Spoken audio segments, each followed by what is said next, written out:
میرے رسول پاک صلی اللہ تعالیٰ علیہ وآلہ وسلم ارشاد فرماتے ہیں کہ تمہیں بتاؤں گھروں میں سب سے بہترین گھر کون سا ہوتا ہے؟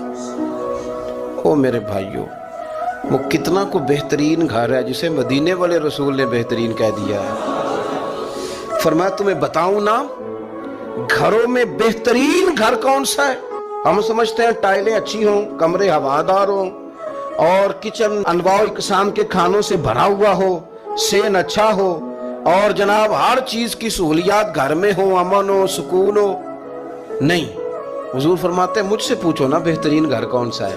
تو یا رسول اللہ بتائیے، سیاستہ میں حدیث ہے، کریم رسول فرمانے لگے گھروں میں بہترین گھر وہ ہے جس میں کوئی یتیم رہتا ہو اور اس کے ساتھ سلوک اچھا کیا جاتا ہو، اچھا سلوک کیا جاتا ہو۔